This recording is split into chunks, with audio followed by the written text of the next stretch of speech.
Vocês colocaram letra D. D.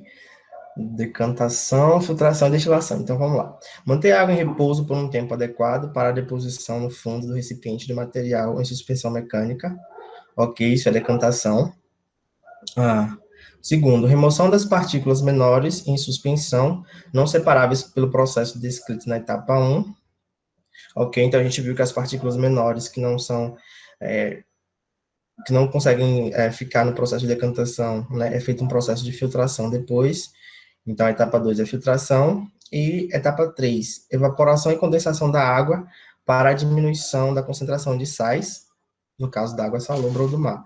Neste caso, pode ser necessária a adição de quantidade conveniente de sais e minerais após o processo. Então, esse processo é a destilação. Então, a alternativa é a letra D. Isso aí. Então, vocês compreenderam bem, né? Acho que alguém tem alguma dúvida? Alguém colocou alguma outra alternativa?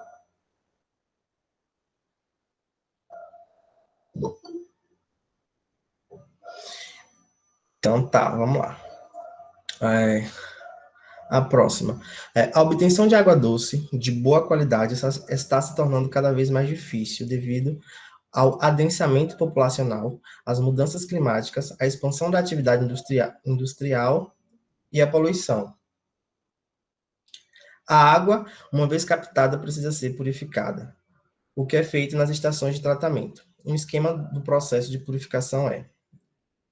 Então, a gente tem aqui várias etapas, né, descrito pelas letras de A até F, e daí ele diz que nas etapas B, D e F são... então, na B é adição de sulfato de alumínio e óxido de cálcio, na D, filtração em areia, e na F, fluoretação.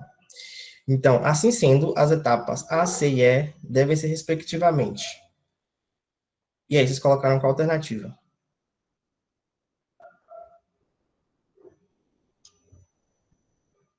B, C...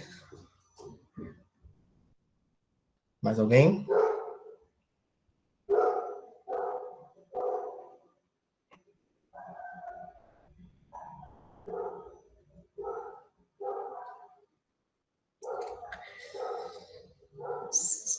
A gente viu na aula que neutralização é para ajustar o pH, né, da água. Então, a gente viu que esse ajuste do pH, né, essa neutralização,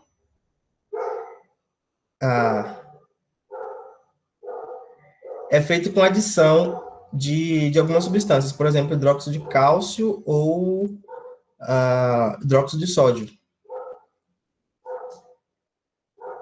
Então, isso é a neutralização, é quando adiciona algumas substâncias para fazer o controle do pH. B, C e A. Tá, vamos lá. Então, ele quer saber primeiro qual que é o processo A, né?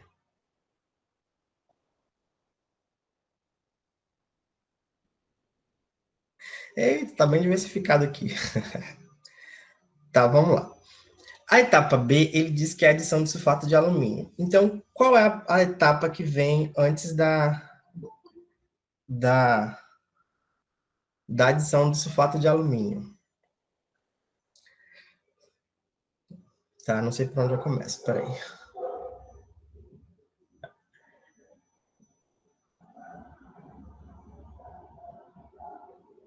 Tá, a gente viu lá que pode ser cloro, né? A primeira etapa pode ser a adição de cloro, a gente viu. Então, vamos, já que vocês falaram cloro, então vamos analisar a letra C. A primeira etapa poderia ser a adição de cloro. Só que, preste atenção, nessa alternativa C aqui, a última opção é filtração grosseira, que seria o quê? A E, que já está bem no finalzinho. A filtração grosseira, ela pode ser feita lá no final? Então, a filtração grosseira, ela não pode ser feita no final. Isso, a filtração grosseira, ela não pode ser no final. Tá, então vamos analisar a letra A agora. A filtração grosseira pode ser feita uma filtração grosseira no início do processo, pode ser. Então, a letra A pode ser filtração grosseira. Então, a letra C, ele fala que é o quê? Decantação, né? Então, o que vem antes da C é a adição do sulfato de alumínio. Vocês lembram qual é a função do sulfato de alumínio? É justamente coagular as partículas, né? Para que elas... É, coagular as partículas para que elas, digamos assim, fiquem num tamanho menor, as partículas elas vão se juntando, ficam num tamanho maior, e a partir disso elas conseguem decantar. Elas conseguem decantar. Então, a, a, a etapa C, já que vem depois da adição do sulfato de alumínio, então a etapa C pode ser a decantação, porque vem depois da coagulação, ok? E a última opção que ele colocou aqui é a cloração. Então, a cloração é a penúltima etapa, aqui no esquema na letra E. Como é que se diz? É a última, né? A penúltima etapa, porque a última a gente viu que é a fluoretação, né? A fluoretação é a última etapa lá do processo. Então, a letra E, né, a etapa aqui descrita na letra E, pode ser a cloração. Então, a alternativa A seria uma alternativa, seria a alternativa correta. Deixa eu ver mais alguém colocou o quê? Que vocês colocaram a C. Não, não é confuso, é porque ele não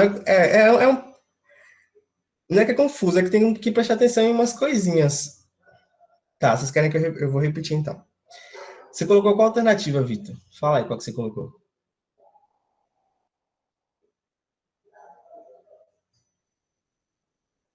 Você colocou a B.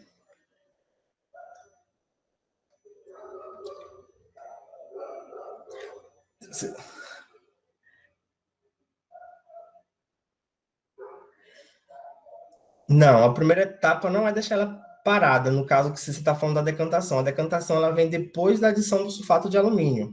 Você coloca o sulfato de alumínio, que aí, a partir do momento que você coloca o sulfato de alumínio, as partículas coagulam, e aí uma vez que essas partículas coagulam, elas decantam, elas vão para o fundo do recipiente. Então, o processo de decantação, ele não é o primeiro processo.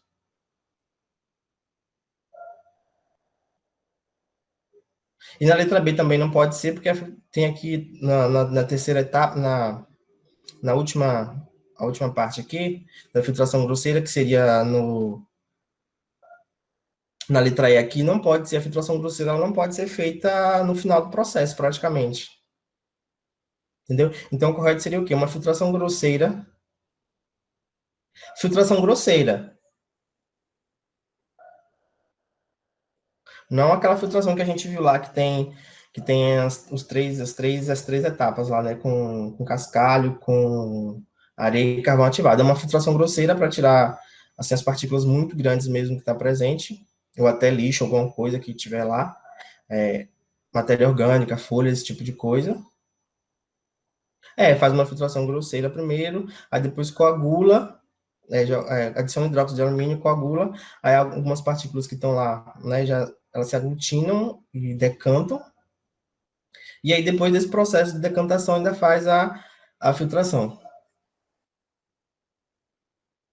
A filtração mais, digamos assim, mais refinada, ok?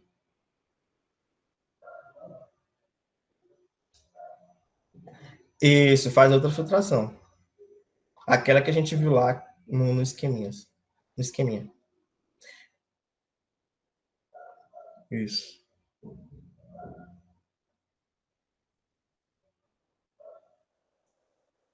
Ok? Alguma dúvida ainda?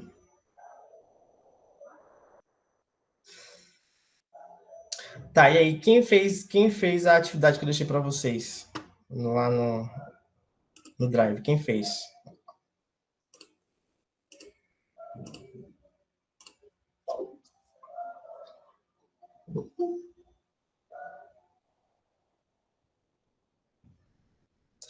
Tá, Juliana. E aí, o que que você conseguiu? Qual a resposta que você chegou?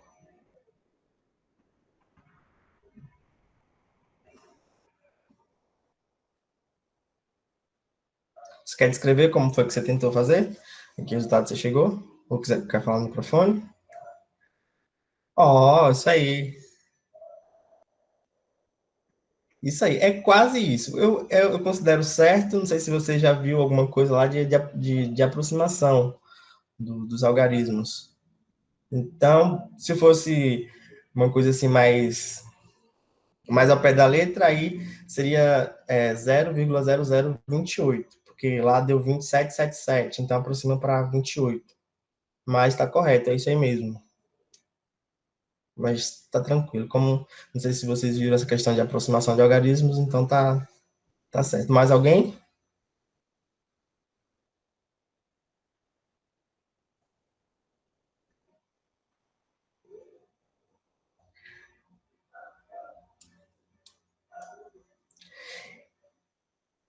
Isso. A gente vai discutir isso daqui a pouco sobre massa atômica e massa molar. No caso, seria a massa molar, a massa atômica também é 18, mas nesse caso a gente está considerando a massa molar, que também é 18. Aí só vai mudar a unidade de medida. Isso é a massa atômica da molécula. Desculpa, massa atômica não, a massa molecular, né? Que a gente está falando da molécula de água. É isso que você perguntou, Vitória? Isso, então, a massa molecular da molécula de água é 18. E aí, mais alguém? Vitor, Wilma.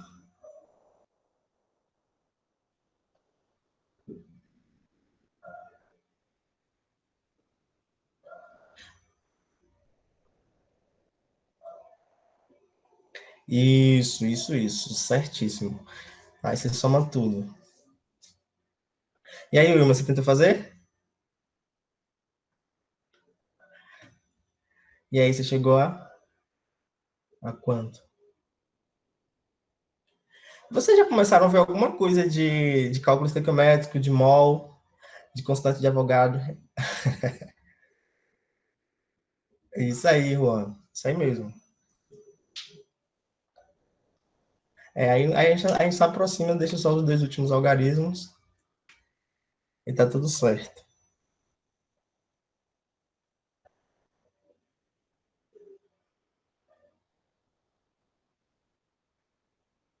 Deixa eu ver. Um, dois, três. Peraí. Um, dois, três. No caso, seria, da forma como você colocou, seria um, dois, três, quatro. Seria 10 a menos 4, não é, Vitor?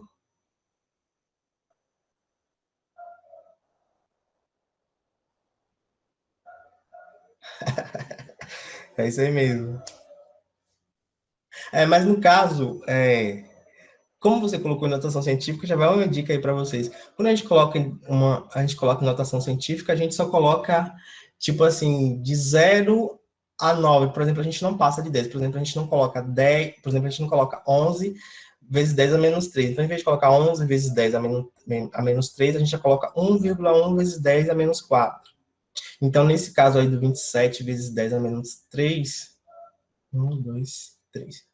Seria 2,7 vezes 10 a menos 3. 1, 2, 3. 2,7 vezes 10 a menos 3.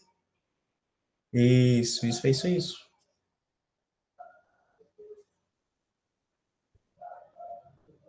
Beleza? Tá, você já viram alguma coisa de molde constante de Avogadro, não já? Ah, eu tô sabendo. Pronto, beleza. Hoje eu vou começar. Foi, ele comentou. Na verdade, ele tinha comentado antes, né, que a gente conversa às vezes, ele tinha comentado que estavam dando esse assunto há um tempinho. Então, hoje eu vou recomeçar esse assunto, porque eu vou introduzir novamente esse assunto, porque depois a gente vai ver o cálculo estequiométrico, né? E daí a gente vai precisar ter esses conhecimentos bem compreendidos nas nossas cabeças. Então, Tá. Deixa eu... É uma das melhores mesmo. Deixa eu ver aqui. Alguém não respondeu, alguém não tentou, alguém quer que eu responda agora ou tá tranquilo?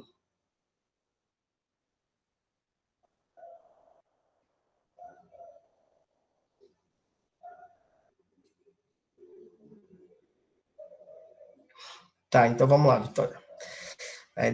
Deixa eu só achar aqui. Tá, então vamos lá, deixa eu só achar aqui o PDF.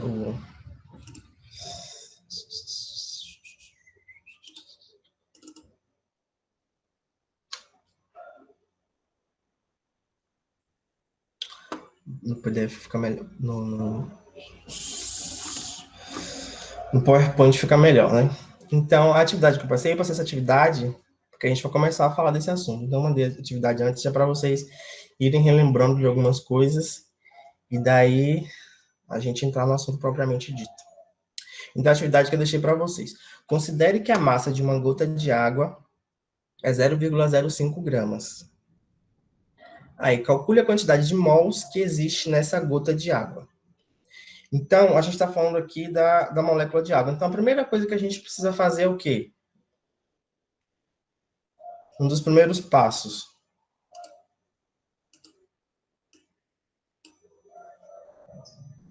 Alguém? Então, as primeiras coisas que a gente vai fazer é...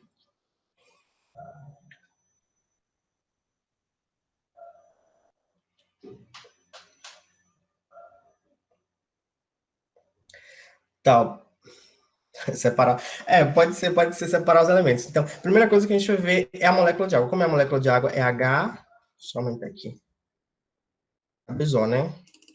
Vocês estão cansados de saber isso. Então,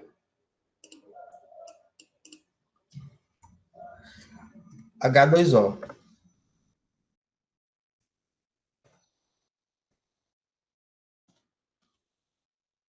A primeira coisa que a gente precisa fazer é calcular a massa molar da água. Então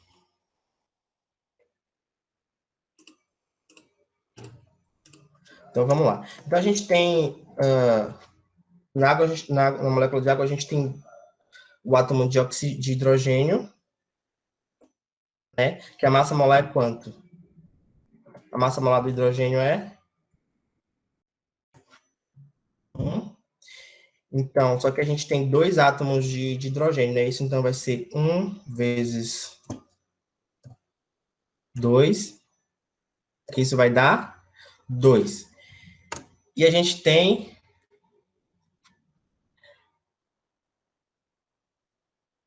Tá, não... Peraí.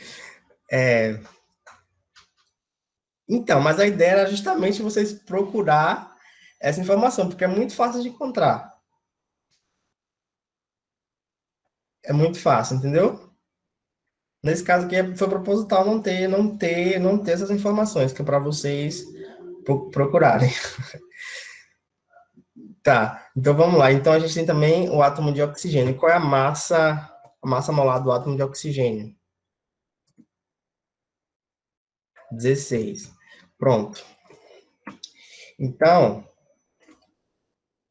nessa, nessa continha é só a gente somar o 16 mais o 2, que vai dar 18. Então, a massa molar da água é 18. Então, depois disso, é só a gente fazer uma regra de 3. Uma regra de 3 bem simples. Vocês sabem fazer regra de 3, né? O pessoal lá da matemática deve ter ensinado para vocês. Professor, Oi. por que 16 virou 18? Porque eu somei. Eu estou calculando a massa... é porque aqui está mal organizado. Mas o que eu estou fazendo é calcular a massa molar da água. Então, a gente tem dois átomos de hidrogênio. E a massa do hidrogênio é 1. Então, como a gente tem dois átomos, 1 vezes 2 é 2. E a massa do oxigênio é 16. Então, 2 mais 16, 18. Então, professor, sempre que tiver um número na frente, eu faço uma continha de mais. Se fosse se ao invés do 2 fosse um 4, ficaria então 18. Ficaria Desculpa, 18. ficaria então 20. Se em vez do 2 fosse quanto? 4. É só um Isso. exemplo mesmo. Isso. Ficaria 20 porque a massa do hidrogênio é 1, mas se fosse um outro átomo, aí seria diferente. Beleza. Entendido? Sim, obrigado. Então, vamos lá.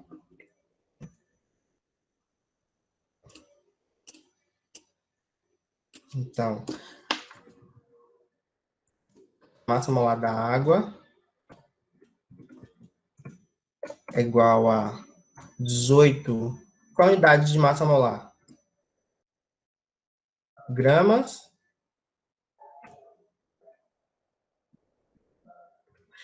A gente está falando de massa molar, porque a gente está falando de mols. Então, nesse caso, é gramas, porque é massa molar. Quando a gente estiver falando em massa molecular, aí a gente vai. A unidade é o U, que é a unidade de massa molecular ou de massa atômica. Ok? Então. Pronto. Então, uma vez a gente tendo a massa molar da água, vamos lá. Então, a gente precisa fazer uma regra de 3 simples. Então, a gente coloca assim: ó, se 1 mol de água possui 18 gramas, então, quantos mols eu vou colocar X, eu vou ter em 0,05? Ok, até aí? Então, como é que vai ficar isso? X vai ser igual. É só multiplicar aqui e fazer, não sei como é que vocês conhecem, mas é fazer um cruz credo. Multiplica isso por esse, o 1 pelo 5 e o 18 pelo X. Então, 0,05 vezes 1 vai dar 0,05 dividido por 18.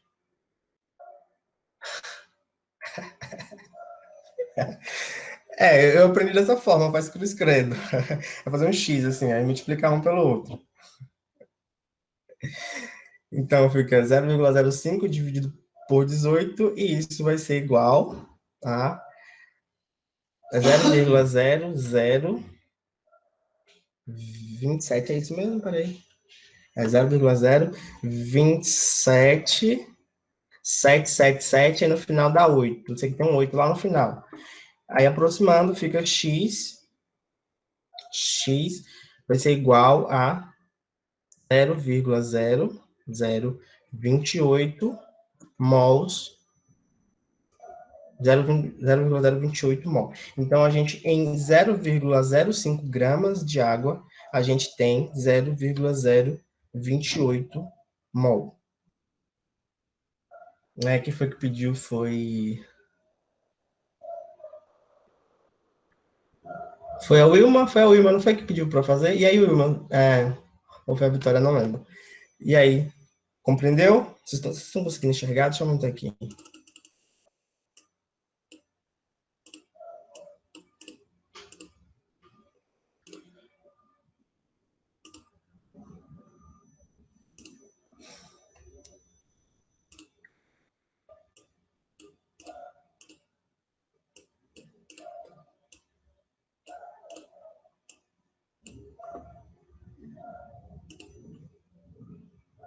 Entendeu? Tudo certo?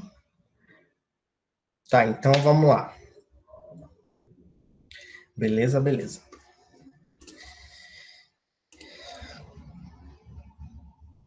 Ou nada, então vamos lá. Então, a nossa aula de hoje, eu vou falar umas coisas que vocês já sabem, então é bom que a gente já adianta. Então, a aula de hoje é uma introdução ao cálculo estequiométrico, né? E o cálculo estequiométrico é a parte da química onde a gente basicamente estuda as proporções das substâncias, as quantidades, calcula as massas e assim por diante. Então, o primeiro ponto importante para a gente aprender é a unidade de massa atômica, né? Que é dada, que é simbolizada pela letra U. Então, por que a unidade de massa atômica é essa, né? Então, primeiramente, devemos entender a necessidade de se definir uma nova unidade de massa para os átomos e moléculas. Então, eu quero que vocês me respondam. Se eu for medir, por exemplo, o comprimento de uma caneta, o tamanho de uma caneta, eu vou usar qual unidade de medida? Centímetros, isso aí. E se eu for medir a altura de um prédio? Metros. E a distância entre São Paulo e Rio de Janeiro? Quilômetro. A distância entre a Terra e Andrômeda. Andrômeda é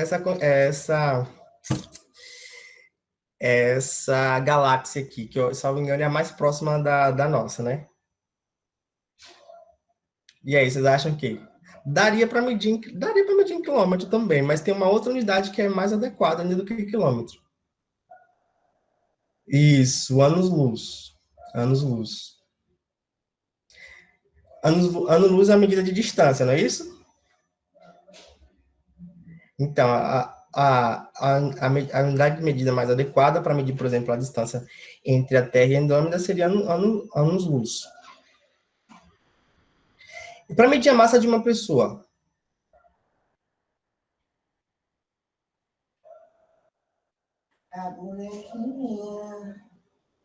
Para medir a massa de uma pessoa, quilogramas.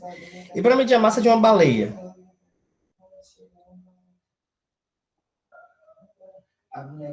Toneladas, toneladas, isso daí. Faria sentido eu medir a massa de uma baleia em gramas? Pois é, nem faria sentido, por exemplo, eu medir a distância entre a Terra e Andrômeda em centímetros também, né? Porque seria o quê? Seriam números extremamente com muitos algarismos. Isso seria muito trabalhoso. Então, a unidade de massa atômica surgiu. Pois é. Então, a unidade de medida de massa atômica surgiu justamente dessa necessidade. Porque a massa atômica, se a gente for medir a massa atômica de um átomo em gramas, aí vocês imaginem, né, o tamanho de um átomo, que a gente nem, até com microscópio, é bem difícil de se enxergar. Então, vocês imaginem a dificuldade que seria expressar a massa de um átomo em gramas, por exemplo, né? Seria muito mais trabalhoso, muito mais dispendioso.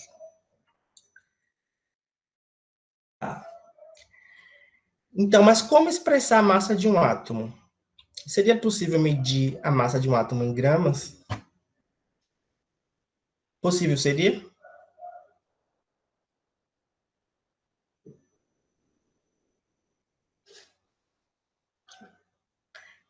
Possível seria. Tanto que é possível, mas é uma coisa muito. Óbvio, meu Deus, um grama é muita coisa, tem trilhões, quadrilhões de átomos em um grama. Então poderia ser expresso, mas seria uma coisa muito mais trabalhosa, muito mais dispendiosa. Então, por isso que criou a unidade de massa atômica, né? Que é denominada em U. Tá, mas antes disso, vocês sabem de onde é que vem o quilograma? Como o quilograma foi definido?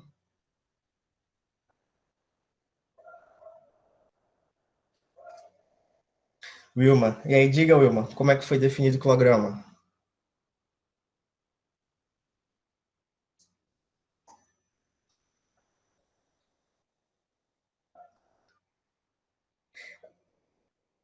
Então, mas como que eles definiram que, tipo, essa quantidade, essa determinada quantidade de massa, essa quantidade que corresponde a um quilograma? Então, foi o que eles fizeram. Eles pegaram Aí é demais. E isso, Juan, tem um protótipo, né? É uma referência, né? Então, a referência é essa aqui que vocês estão vendo, ó. Ele tá basicamente dessa forma aqui. Isso aqui é um cubo cilíndrico metálico. E aí definiram isso. Eles têm esse cilindro aqui, ó. Esse aqui tá lá em um museu lá na Europa, não lembro exatamente qual. Então, eu não sei exatamente os detalhes. Você é um cara muito, muito, muito curioso, hein, Juan? Sabendo de um monte de coisa. É isso aí mesmo. Eu não sei exatamente quais foram as circunstâncias, mas o que eu sei é que eles pegaram esse cilindro metálico, é uma liga metálica, salvo engano, é galho e algum outro metal, que eu não lembro exatamente qual que é. Ah, aí, legal. Aí eles pegaram e definiram que a massa desse cilindro metálico ia corresponder à massa de um quilograma.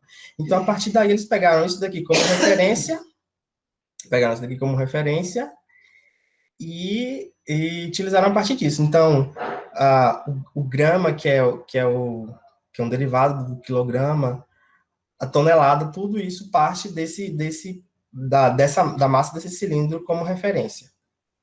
Então, a massa desse cilindro aqui corresponde a 1 quilograma. Então, eles pegaram isso daqui e utilizaram como referência.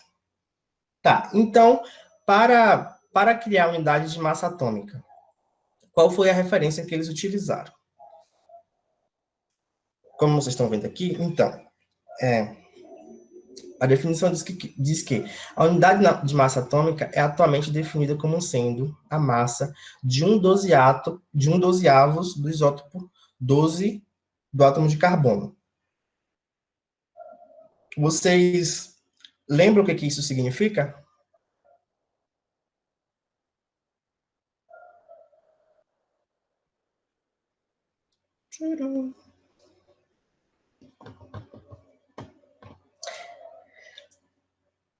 Tá, então eles pegaram o átomo de carbono, a massa do átomo de carbono. O que significa a unidade de massa atômica ser definida como sendo a massa de um dozeavos do isótopo 12 do átomo de carbono. Então, basicamente, eles utilizaram a massa do carbono 12 como referência para estabelecer a unidade de massa atômica. Então, o que isso significa?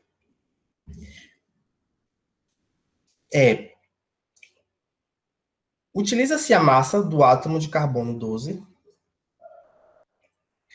e divide essa massa em 12 partes iguais. Divide a massa do átomo de carbono em 12 partes iguais, e daí pega uma unidade dessa e toma como referência. Então, olha essa esquematização aqui. Imaginem que isso aqui é a massa do átomo de carbono dividida em 12 partes iguais. Então, aqui a gente tem 12 partes. E aí pega uma parte dessa e toma como referência para a unidade de medida de massa atômica. Ok? E daí? É importante salientar, então, que uma unidade de massa atômica é aproximadamente a massa de um próton ou de um nêutron. Então, a massa de um próton corresponde a 1,00759 unidade de massa atômica, e a massa de um nêutron corresponde a 1,00897 unidade de massa atômica. Então, vocês podem observar que é muito próximo, que a massa de um próton é muito próximo da massa da unidade de uma é muito próximo de uma unidade de massa atômica. Ok? Então, com a definição do padrão, medir massas de átomos é simplesmente compará-las com o padrão estabelecido. Então, vamos lá. Já que agora a gente tem um padrão, uma referência para comparar, então, o átomo de hidrogênio, ele corresponde... O que confunde exatamente, Bárbara?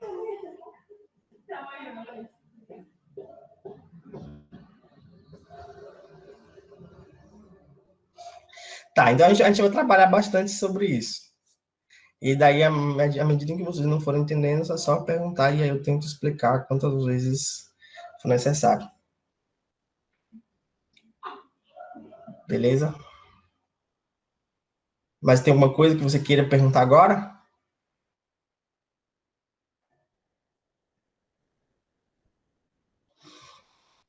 Tá, mas a gente vai ver isso, depois eu ver de novo, depois eu ver de novo. Então, uma hora a gente aprende. Então pronto, a gente tendo a... Não é decorar, mulher. É estudar um pouquinho. Depois você olha o slide com calma e talvez seja mais fácil de compreender. E se você não compreender, você pode me chamar, perguntar, e daí eu tento explicar novamente. Ok? Então, com a definição do padrão, né, que é o carbono 12, medir as massas de átomos é simplesmente compará-las com o padrão estabelecido. Então, para o átomo de hidrogênio, a massa do átomo de hidrogênio corresponde a uma unidade de massa atômica. Para o hélio corresponde a 4 unidades de massa atômica. E daí a gente tem o lítio. Vocês poderiam dizer por que o lítio aqui tem essas duas possibilidades de ter massa atômica igual a 6 ou igual a 7? Isso, exatamente. Isso aí, Lia. Isso aí, Bárbara, são os isótopos. Então, para cada isótopo, pode ter um número de massa diferente. Ok? Então, o magnésio tem 24 unidades, o cálcio, e assim para todos os elementos da tabela periódica. Pronto, agora tem uma coisinha aqui, ó. A massa de um átomo e a massa atômica. Aí tem uma diferença, né, entre aí, essas duas definições, digamos assim. Então, o hélio é tecnicamente 4 partes do carbono 12, isso, exatamente. Exatamente. Então, por exemplo, olha o magnésio 24. Então, o magnésio seria 2 vezes o átomo de carbono, digamos assim.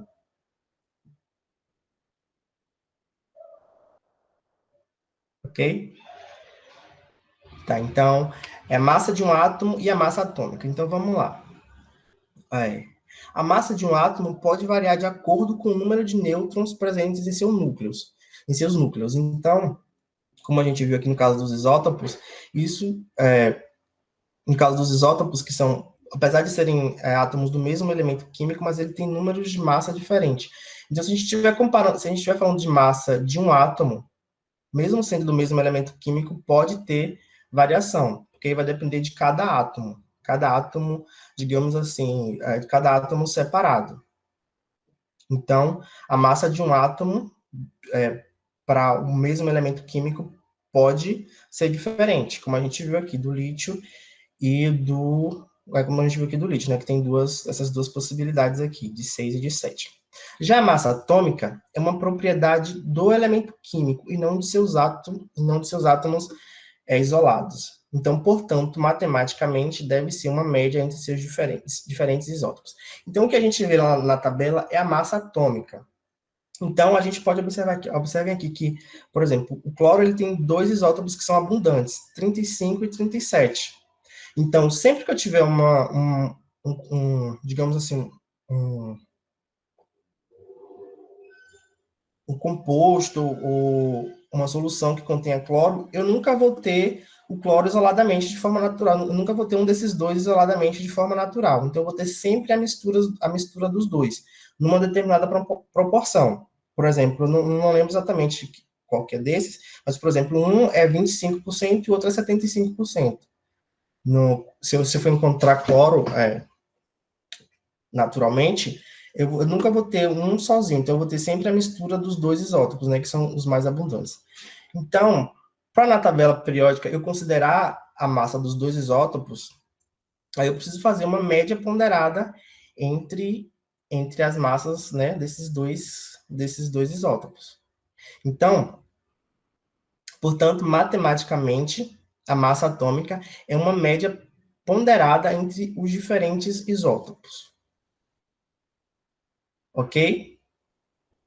Então, por exemplo, a massa de um determinado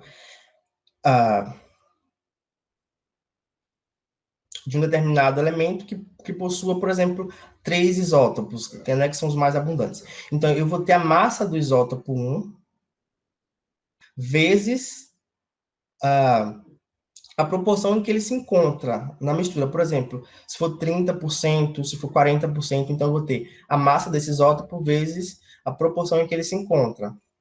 Aí eu vou ter o isótopo 2 vezes a outra proporção que ele se encontra. O isótopo 3 vezes a outra proporção em que ele se encontra. Ok? E aqui embaixo eu vou ter a soma das proporções de todos os isótopos encontrados, que geralmente é essa proporção, a soma dessas proporções aqui precisa dar 100%. Alguma dúvida?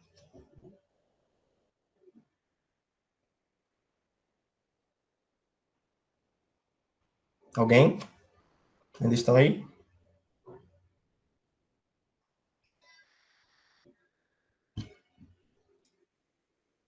Tá. Então vamos lá. Então vamos, já que a gente está falando do cloro, aqui tem um exemplo para a gente fazer, né? Então, cloro, o elemento químico cloro possui dois isótopos com abundâncias consideráveis na natureza. O isótopo 35 e o isótopo 37, né? Que foi o que eu mencionei no slide anterior. Sendo que a porcentagem deste entre todos os cloros é de 25%. Então, qual que seria a massa atômica do cloro? Então, como é que a gente faria isso?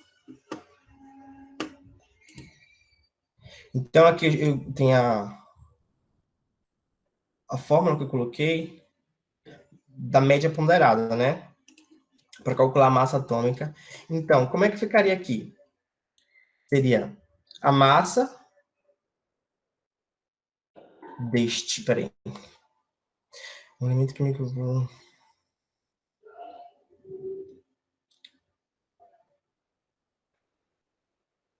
Deste refere aos 37. Então, 25 é referente ao 37.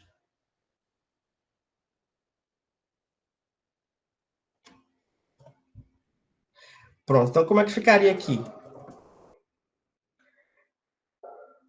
Qual que seria a massa do isótopo 1? Ou qualquer um. Qual que seria? Pode ser do 1, pode ser do 2. Qual que seria a primeira massa? 35. Tá. 35. Pronto. Vezes. Qual que seria a proporção do isótopo 35?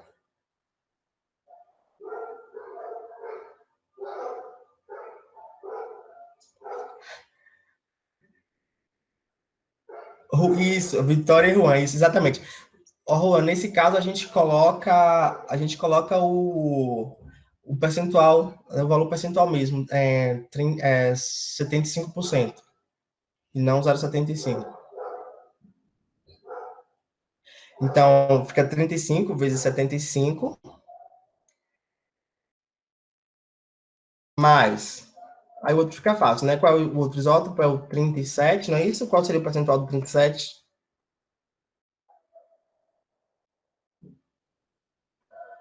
25, pronto.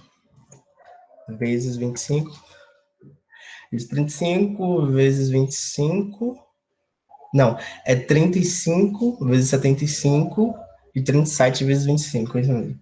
Pronto. E isso aqui dividido pelo percentual 1 e percentual 2. Não, 35, desculpa. 75 mais. Deixa eu colocar espaço para ficar organizado. 75 mais 25. Pronto, então isso daria o quê? A média ponderada seria igual 35 vezes 75 e... tá, então vamos lá. Isso, 25 é a porcentagem, mais o 75. Então, como a gente está falando... Isso, 75 é o que sobra. Isso, sempre tem que dar 100%. Então, o enunciado deu 25 de um, então o outro que está faltando só pode ser 75%, que é para completar os 100%. Isso. Ó, vocês estão muito bem, viu? Quero ver todo mundo aprovado nesse vestibular aí. Estão indo bem. Então, vamos lá. 35 vezes 75 mais 37 vezes 25. Isso eu já fiz aqui para economizar tempo. Quanto que deu aí? Vocês fizeram? dá 35,50 dividido por 100, né? Porque soma 75 com 25. Então, isso vai ser igual a, fazendo essa divisão, a gente encontra 35,5. Então, essa seria a massa atômica que a gente observa do cloro lá na tabela periódica. Justamente porque a gente não tem lá só um isótopo do cloro, a gente tem, na verdade, uma mistura de isótopos. Ok? Tá claro aí, né? E aí, Wilma? Onde acha o P1 e o P2? Então, tem que dar essas proporções. Por exemplo, nesse caso aqui, ele não deu toda, mas ele deu uma. Se ele está falando que uma é 25, então a outra só pode ser 75, porque precisa completar 100%. Então, se ele não dá essa proporção, ele precisa te dar alguma informação para você chegar nessa proporção. Porque realmente você saber decorar isso não tem condições. Então, ele precisa dar essa informação ou dar algum meio para você chegar nessa informação. Sim, sempre vai ter que ser 100%. Porque pensa que 100% é o total, por exemplo, o total da amostra Peraí, vamos por partes. Sempre vai ser 100%, porque 100% a gente considera uma amostra total, independente do tamanho dela, vai ser 100%. Aí nessa amostra a gente vai ter diversas proporções de isótopo, mas a soma de todas as proporções precisam dar 100%.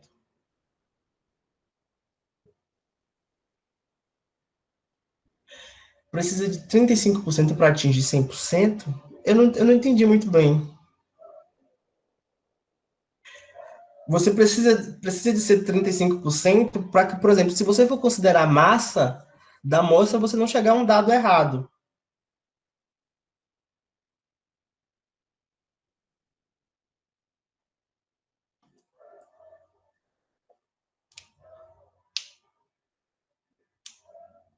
Todos os cloros igual a 100%, 25, a proporção do isótopo 37.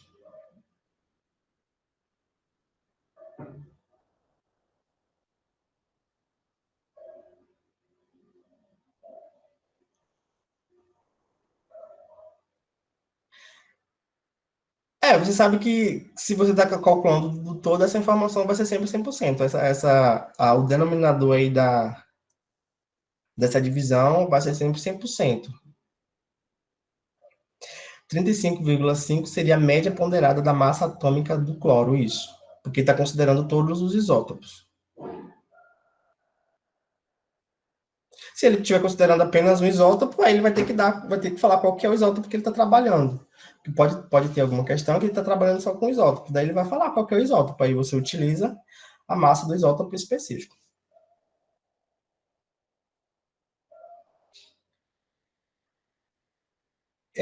M3 e o P3, porque a gente está considerando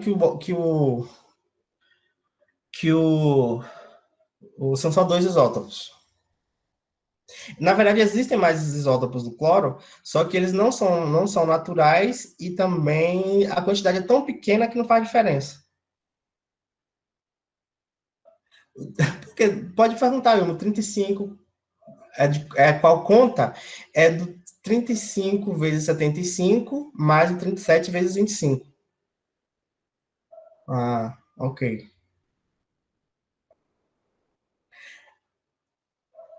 Isso, isso. Se refere a quantidade, a, a, a quantidade, peraí, se refere à quantidade dos dois elementos? Não a quantidade, mas a massa dos dois elementos juntos. Do 37 e do 35. Do cloro 37 e do cloro 35. Ok? Tá. Tá tudo certo, Wilma e Danilo, tudo certo?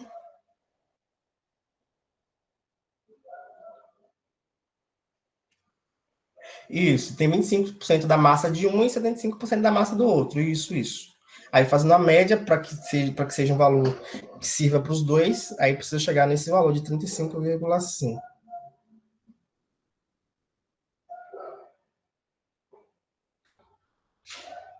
Pronto. Então, vamos lá.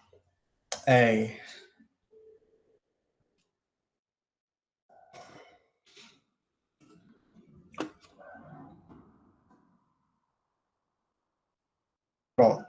Então, saindo de massa atômica, agora a gente vai para massas moleculares. Aí também fica bem fácil, porque as massas moleculares nada mais é do que a soma das massas atômicas de todos os átomos que constituem a molécula.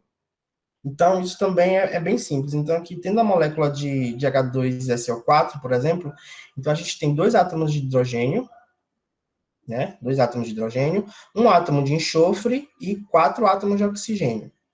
E aqui a gente tem, para cada átomo de oxigênio, de hidrogênio, perdão, para cada átomo de hidrogênio a gente tem uma unidade de massa atômica, então 2 vezes 1 vai dar 2 unidades.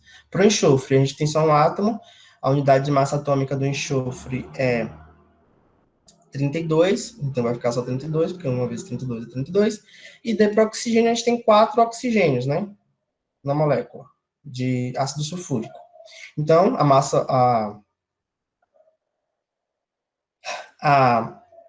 massa atômica do oxigênio é 16, daí a gente tem 4 átomos, daí 4 vezes 16 é 64. Daí é só somar tudo bonitinho. Então, a massa da molécula de ácido sulfúrico é 98U, que é 98 unidades de massa atômica. Ok? E aí a gente tem também o ácido fosfórico, que é a mesma coisa, então a gente tem 3 átomos de hidrogênio, então 3 vezes 1 é 3, um átomo de fósforo, daí a unidade de massa atômica do fósforo é 31, 1 vezes 31, 31, daí o oxigênio de novo, 4 oxigênios. Quais dados de, de, de, de unidade de massa atômica? Não. Você não precisa lembrar de todos, mas alguns, com o tempo, você consegue ir lembrando de alguns. Por exemplo, hidrogênio, oxigênio, carbono, que é fácil, aí você consegue ir até lembrando, e seria bom vocês lembrarem, mas não precisa decorar isso tudo, não. Até porque esses dados estão na tabela periódica, e a tabela periódica é para ser consultada. Ela existe para ser consultada, então não tem necessidade de decorar tudo, tudo. Alguns até é bom você ter em mente, mas não precisa decorar tudo, não. Isso, da molécula de água é 18.